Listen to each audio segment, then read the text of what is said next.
ఎన్ని కష్టాలు, ఆ కష్టాలంతా నేను తెచ్చుకుంది. ఎందుకంటే నా సుఖానికి తెచ్చుకుంది. పిల్లలంటే నా సుఖమే కదా, ఇల్లంటే నా సుఖమే కదా, నా శరీరం రోగం అంటే నా సుఖమే కదా. అందుకని నా సుఖానికి తెచ్చుకుంది దుఃఖం. అయినప్పటికీ నీ దగ్గర నేను నిల్చున్నాను. సుఖానికి తెచ్చుకున్నటువంటి నా తప్పు నాకు తెలిసింది, తెలియబోతుంది. కానీ ప్రయోజనం ఏముంది? వెనక రాదది. కానీ ఒకటి సంతోషం ఏంటంటే నీ దగ్గర నేను నిల్చున్నా.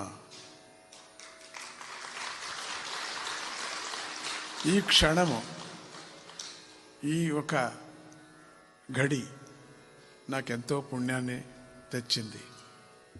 నీ దగ్గర నేను నిల్చున్నా పరమాత్మ.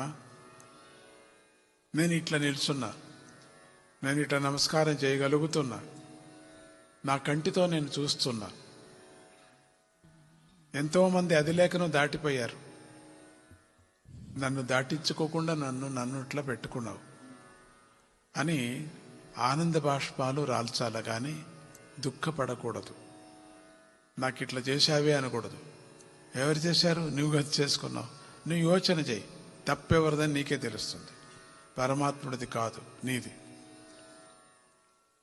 ఎప్పుడు భగవంతుడు న్యాయమే చేస్తాడు, అన్యాయం ఎవ్వరికీ చెయ్యడు.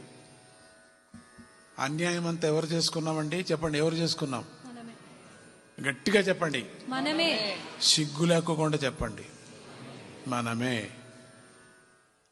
దాన్ని ఎవరు అనుభవించాలో? పక్కింటోడు అనుభవిస్తాడా?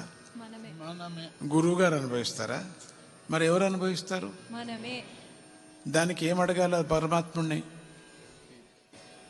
మాయమైపోవాలని అడగాలనా?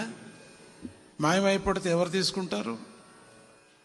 మనం ఏం అడగాల? గట్టిగా చెప్పండి, శక్తిని, పోరాడే శక్తిని ఇవ్వండి నాకు. పోరాడే శక్తిని ఇవ్వండి. పోతుంది అది. ఎస్కేప్, తప్పించుకోకూడదు. మనం అనుభవించాలా, సంతోషంగా అనుభవించాలి. కావాలంటే నోటితో చెప్పుకో, బాబాయ్ బాబాయ్ ఇట్లా అయిపోయిందా బాబాయ్, ఎన్ని మాటలైనా చెప్పుకొని చావు, ఏడ్చు, మొత్తుకో. కానీ భగవంతుడిని మాత్రం అనద్దు. నువ్వు అనుకో, నా కర్మ డబల్ కర్మ, త్రిపల్ కర్మ అని అనుకో కావాలంటే.